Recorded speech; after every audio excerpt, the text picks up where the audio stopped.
کوئی چیز منوانی ہو تو آنسو بہا کر دیکھو اس کے ساتھ. آنسو کی بڑی قدر کرتا ہے اللہ. یہ کہنا چاہتا ہے کہ میرے بندے حل لکم من ملجأ سوی اللہ, میرے علاوہ تیرا ہے کون؟ ڈر کر بھاگے گا تو کدھر جائے گا؟ ڈر کر بھاگے گا کہ تو کدھر جائے؟ اس سے ڈرا تو بھاگ کر جائے گا کہاں؟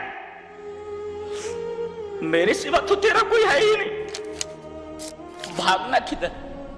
ڈر کر کے بھاگنا بھی ہے تو میری طرف بھاگنا ہے. کوئی چیز منوانی ہو تو آنسو بہا کر دیکھو اس کے ساتھ. آنسو کی بڑی قدر کرتا ہے. وَرَجُلٌ ذَكَرَ اللَّهَ خَالِيًا فَفَاضَتْ عَيْنَاهُ, ایسا آدمی جو تنہائی میں ہوا اور اس نے اپنی کتاب زندگی کے اوراق پلٹے, دیکھا کہ سارے اوراق سیاہ ہیں, گناہوں سے بھرے پڑے اور رو پڑا. اللہ فرما رہا ہے ایسے بندے سے کہو کہ وہ ہمارے عرش کے سائے کے نیچے آ جائے. وَرَجُلٌ ذَكَرَ اللَّهَ خَالِيًا فَفَاضَتْ عَيْنَاهُ. انسان ہمیشہ اس کی فطرت ہے کہ جب وہ کسی چیز سے ڈرتا ہے تو اس سے بھاگتا ہے, لیکن اللہ کا خوف ایک عجیب چیز ہے کہ وَلَكِن تَخَافُ مِنَ اللَّهِ, لیکن تم اللہ سے ڈرتے ہو تَفِرُّ إِلَيْهِ, اللہ کہہ رہا میری طرف بھاگو. یہ عجیب بات نہیں؟ آدمی جب کسی چیز سے ڈرتا ہے تو اس سے بھاگتا ہے. الانسان دائما عندما يخاف من شيء يفر منه, آدمی جب کسی چیز سے ڈرتا ہے تو اسے بھاگتا ہے, اور اللہ کہہ رہا مجھ سے ڈرو اور پھر کہہ رہا میری طرف بھاگو. کیا مطلب؟ یعنی یہ عجیب و غریب قسم کا خوف ہے کہ اس سے ڈرو بھی اور بھاگو بھی. کیا کہنا چاہتا ہے اللہ؟ اللہ یہ کہنا چاہتا ہے کہ میرے بندے حل لکم من ملجأ سوی اللہ, میرے علاوہ تیرا ہے کون؟ ڈر کر بھاگے گا تو کدھر جائے گا؟ ڈر کر بھاگے گا کہ تو کدھر جائے؟ اس سے ڈرا تو بھاگ کر جائے گا کہاں؟ میرے سوا تو تیرا کوئی ہے ہی نہیں, بھاگنا کدھر؟ ڈر کر کے بھاگنا بھی ہے تو میری طرف بھاگنا ہے. حل لکم من ملجأ سوی اللہ, میرے علاوہ تیرا ہے کون؟ ڈر کر کے بھاگے گا بھی تو کدھر بھاگے گا؟ میری طرف بھاگے گا. هذا هو المعنى العجيب في ففروا الى الله. مفسر کہتا ہے کہ یہ عجیب و غریب معنی ہے ففروا الى الله میں, کہ ایک جگہ بولتا ہے مجھ سے ڈرو اور ایک دفعہ کہتا ہے کہ میری طرف بھاگو. ارے بھائی جس سے کوئی ڈرتا ہے اسے بھاگتا ہے, اس کی طرف بھاگتا کہاں؟ اس سے بھاگتا, اس کی طرف نہیں بھاگتا. یہ اللہ تبارک و تعالیٰ کا عجیب و غریب جملہ ہے. یہ هو المعنى العجيب في ففروا الى الله, یہ اللہ کی طرف بھاگو, مجھ سے ڈرو میری طرف بھاگو. کیا کہہ رہے ہیں؟ کتنا پیار ہے اللہ کو اپنے بندوں سے. تم مجھ سے ڈرو, لیکن جب مصیبتوں سے بھاگنا ہے تو کہاں بھاگ کر جاؤ گے؟ میرے سوا تمہارا ہے کون؟ میری طرف بھاگو. حل لکم من ملجأ سوی اللہ, اللہ کے علاوہ میرے علاوہ تمہارا ہے کون؟ تو گناہ ہو جائیں تو بھاگنا کس طرف ہے؟ میرے رب تیری طرف بھاگتا ہوں.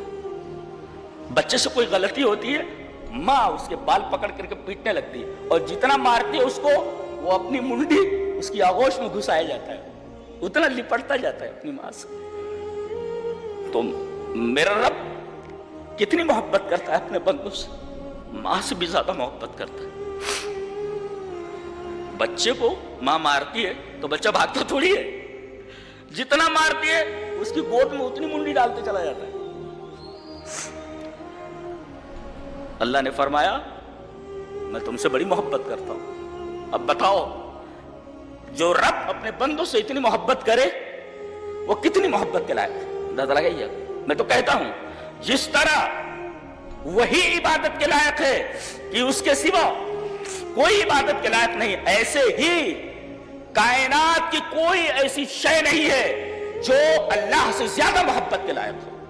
سب سے زیادہ محبت کے لائق صرف اور صرف اللہ ہے.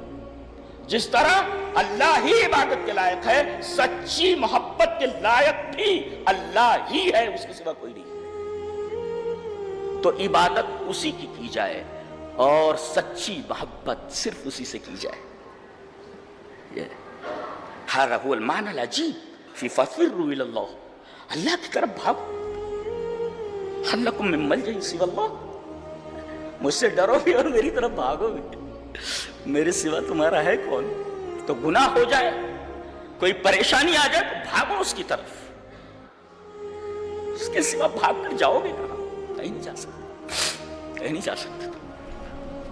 حضرت انس فرماتے ہیں کہ نبی کریم صلی اللہ علیہ وسلم ایک نوجوان کے گھر گئے. دخل علی شاب، آپ کو بتایا گیا کہ وہ نوجوان بیمار ہے اور موت کی دہلیز پہ کھڑا ہے، کبھی بھی مر سکتا ہے. تو دخل علی شاب، آپ اس نوجوان کے پاس گئے، اس کے پاس بیٹھ گئے، دیکھا کہ وہ موت میں ہے، وہ فی الموت، بالکل مرنے کے قریب ہے. فقال لہ، آپ نے فرمایا کیف تجدک، تم اپنے آپ کو کیسا پا رہے ہو، تمہیں کیسے لگ رہا ہے؟ وہ ہوتے نہیں انٹرویو لینے والے، آپ کو کیسا لگ رہا ہے، آپ کو کیسا لگ رہا ہے؟ یہ دنیا کی بات ہے، فضول بات ہے. نبی کریم صلی اللہ علیہ وسلم فرمائے کیف تجدک، تمہیں کیسا لگ رہا ہے، تم اپنے آپ کو کیسے پا رہے ہو؟ نوجوان بولتا ہے واللہ یا رسول اللہ، اللہ کی قسم ہے اللہ کے رسول، انی ارجو اللہ، مجھے اللہ سے امید ہے کہ مجھ گنہگار کو بخش دے گا. وانی اخاف ذنوبی، اور میں اپنے گناہوں سے ڈر رہا ہوں شاید میری گرفت فرما لے. امید ہے کہ مجھے بخش دے گا اور ڈر رہا ہوں کہ پکڑ نہ لیا جاؤں.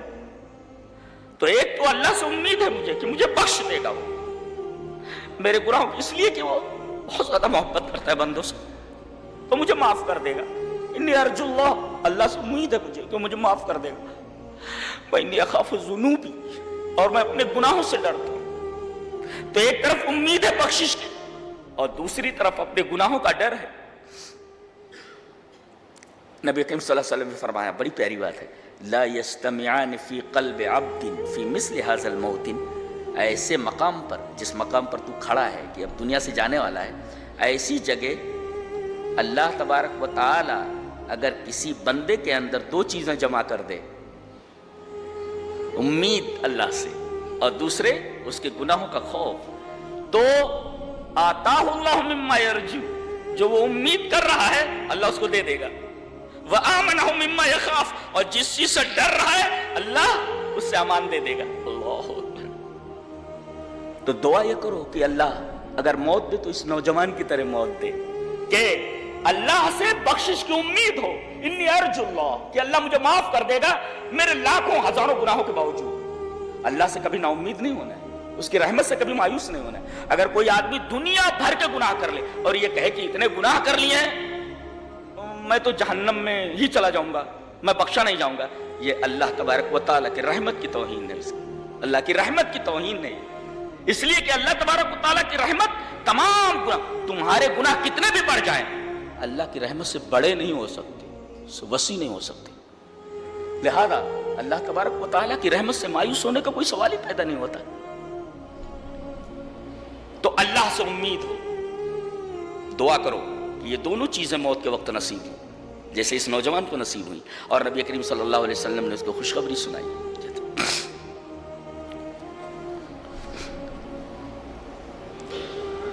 تو گناہوں سے ڈرنا یہ بہت بڑی بات ہے، یہ ایمان کی علامت ہے. میں نے بتایا نہیں، اخاف ذنوب وخافون ان کنتم مؤمنین، خوف من اللہ یہ ایمانیت میں سے. کہ نبی اکرم صلی اللہ علیہ وسلم نے ارشاد فرمایا کہ دو آنکھیں ایسی ہیں، دو آنکھیں کہ ان کو آگ چھو بھی نہیں سکتی، ان کو آگ چھو نہیں سکتی. دو آنکھیں ایسی ہیں، ایک آنکھ عین بکت من خشیت اللہ، وہ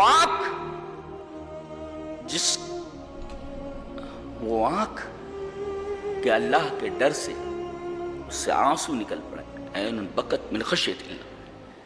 اللہ تبارک و تعالیٰ کے ڈر سے جو آنکھ بہہ پڑے اس آنکھ کو آگ نہیں چھو سکتی.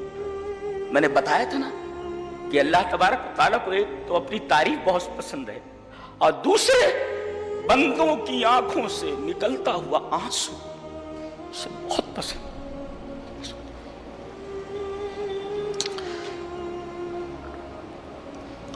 ہمارے دل سخت ہو گئے ہیں. جی جی یہودیوں کی طرح. اللہ فرما رہا ہے آنسو کس دل سے نکلتے ہیں؟ اس لیے کہ دل جب ڈرتا ہے یا دل میں رب تعالیٰ کی تعظیم ہوتی ہے، عظمت الخالق یا رب تعالیٰ کی محبت یا حقیقت کو جان لینا، اس کے بعد آنسو نکلتے ہیں. یہ کب نکلتے ہیں؟ جب دل جو ہے نرم ہو.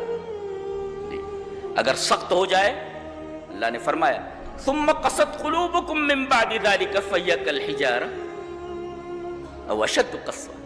یہ دل تو ہے تو بڑا نرم سا ایک لوتھڑا گوشت کا، مگر یہ جب سختی پر آ جائے، سخت ہونے پر آ جائے تو یہ پتھر تو کیا، پتھر سے بھی زیادہ سخت ہو جاتا ہے.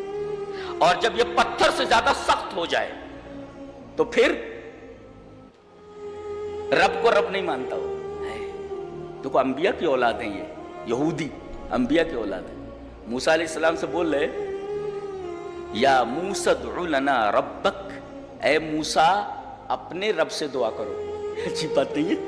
یہ کون بول سکتا ہے؟ یہ وہی بول سکتا ہے جس کا دل سخت ہو. وہ نہیں کہہ سکتے، وہ نہیں کہہ رہے کہ اے موسیٰ ہمارے رب سے دعا کرو. جی یہودی اس روئے زمین پر بدترین مخلوق کہ اللہ تبارک و تعالیٰ نے ان کے اوپر احسانات کی بارش کی، انعامات اور نوازشات کی بارش کی، مگر ان لوگوں نے کبھی رب کو رب نہیں مانا. رب کو رب نہیں مانا.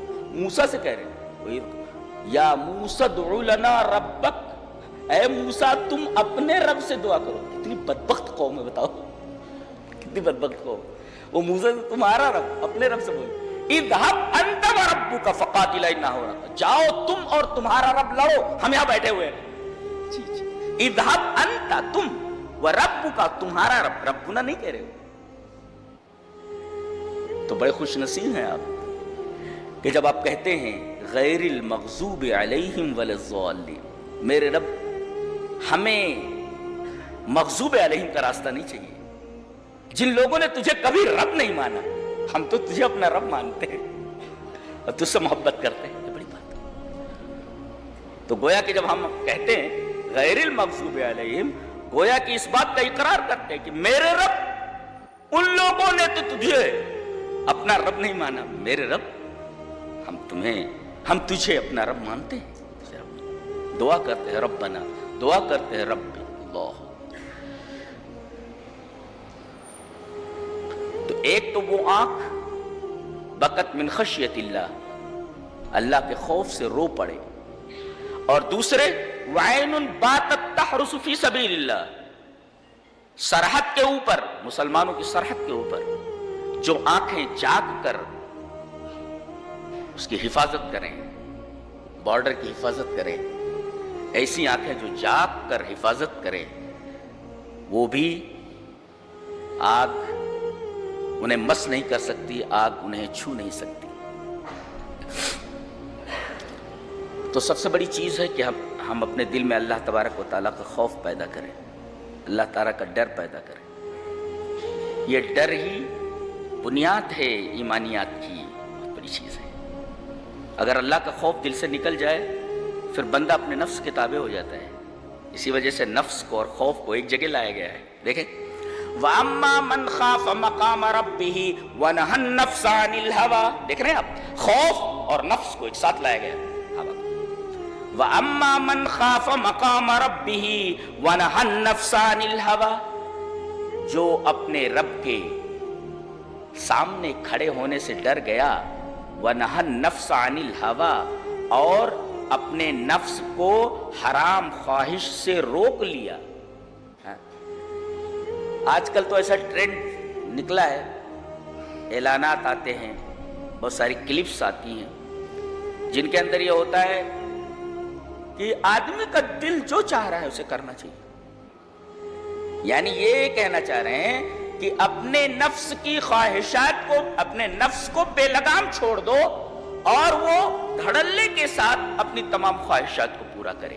یہاں دیکھ رہے ہیں کہ جو اللہ کے ڈر سے اپنے نفس کو حرام خواہشات سے روک لے، فَإِنَّ الْجَنَّةَ هِيَ الْمَأْوَىٰ، جنت اس کا ٹھکانہ ہے. دیکھ رہے ہو؟